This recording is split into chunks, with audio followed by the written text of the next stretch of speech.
Andhra Pradesh non graduated వెటర్నరీస్ federation ఆధ్వర్యంలో పశుసంవర్ధక శాఖ ఉమ్మడి కర్నూలు జిల్లా ఉద్యోగులు సర్వసభ్య సమావేశం నిర్వహించుకున్నారు.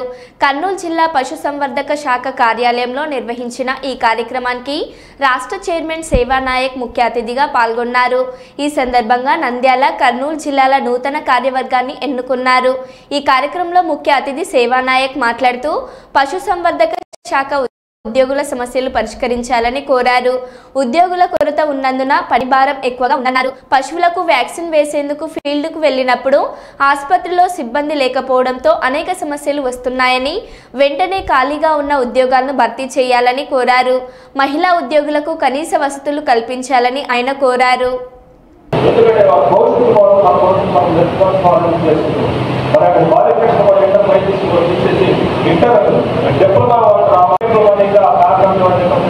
దయచేసి ఈ డిప్లొమాట్ ఇచ్చింది కూడా నాన్ డిప్లొమాట్ గైడెన్స్ అని కూడా గుర్తుపెట్టుకోవాలి. అందరూ ఒకటే కుటుంబం,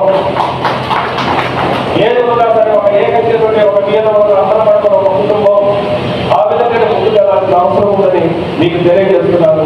1956 ఎక్కడ మనం తగ్గకుండా ఉండాలని ఉద్దేశంతో మొట్టమొదటి డైరీ ఆరంభం చేసి దగ్గర ఇప్పుడు 37 డైరీ 5 సంవత్సరం నిరంతరం కొనసాగిస్తూ ఎన్ని కష్టాలు ఇబ్బందులు ఉన్నా కూడా ఆ డైరీని అందరి కంటే, అన్ని శాఖల కంటే, అన్ని అసోసియేషన్ సంఘాల కంటే నాకు తెలిసి దగ్గర 45 ఏళ్లలో 31 డిసెంబర్ 30-31 జాతీయ జనవరి ఉంటుంది. దానిపై డైరీ ఇనాగ్రేషన్ చేసుకుని ఉన్నతాధికారులు కూడా ఇనాగ్రేషన్ చేసుకుని జిల్లాకి విద్యుత్ పంపించే మీకు నగరాల్లో డైరీలు ఉచితంగా ప్రతి ఒక్క సభ్యులు ఉచితంగా అందించే మన యొక్క ప్రారంభం మరి ఫెడరేషన్. సో ఇలా అక్కడ కనీస సౌకర్యాలు లేక, సౌకర్యాలు అంటే టాయిలెట్ సౌకర్యాలు లేక చాలా ఇబ్బంది పడుతున్నారు. ఇక్కడ పౌర సౌకర్యాలు అయితే చాలా హాస్పిటల్స్లో కానీ లేదు. తక్షణమే వాళ్ళకి అన్ని పశువుల హాస్పిటల్స్లో వైద్యంతో పాటు తర్వాత టాయిలెట్స్ అవకాశం కూడా కల్పించాల్సిందిగా మీ యొక్క మీడియా ద్వారా మీకు విజ్ఞప్తి చేస్తున్నాము. తర్వాత మా యొక్క మిగిలిన కోరికలైనటువంటి మేము ప్రభుత్వం ఇటీవల ఇచ్చినటువంటి పారావెటనరీ కౌన్సిల్, ఆ కౌన్సిల్ ప్రక్రియ చాలా వేగవంతంగా ముందుకెళ్ళింది. ఇటీవల దాని వల్ల కొంచెం స్లో అవటం వల్ల మా యొక్క రిజిస్ట్రేషన్ ప్రక్రియ కొంత డిలే జరుగుతుంది.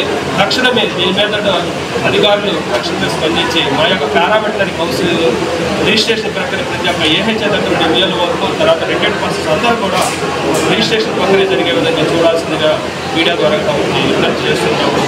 తర్వాత మా యొక్క క్యాడర్స్ అయినటువంటి 5వ క్యాడర్ అయినటువంటి senior veterinary livestock officer post resident status అడుగుతున్నాము. ఇది గత 15 సంవత్సరాల నుండి మా యొక్క డిమాండ్. మేము ఎటువంటి ఫైనాన్స్ బెనిఫిట్స్ కూడా ప్రభుత్వం నుండి ఆశించట్లేదు. రిటైర్డ్ స్టేజ్ పోస్ట్ కాబట్టి ఆ కనీసం రిటైర్డ్ స్టేజ్లో కనీసం మాకు ఒక సోషల్ స్టేటస్ కల్పించండి ప్రభుత్వానికి అధికారులకు విన్నవిస్తున్నాము. తక్షణమే అన్ని శాఖలు ఏ విధంగా అయితే ఇంప్లిమెంట్ చేస్తున్నారో రెసిడెంట్ స్టేటస్ మాకు కూడా, మా క్యాడర్స్ కూడా మాకు ఇంప్లిమెంట్ చేసి ఆ వెటర్నరీ లైఫ్స్టాక్ ఆఫీసర్స్ తక్షణమే వీళ్ళ పోస్టుకు ప్రభుత్వం సహకరించి మాకు న్యాయం చేస్తారని మీడియా ద్వారా మిగిలిగా ప్రార్థిస్తున్నాం.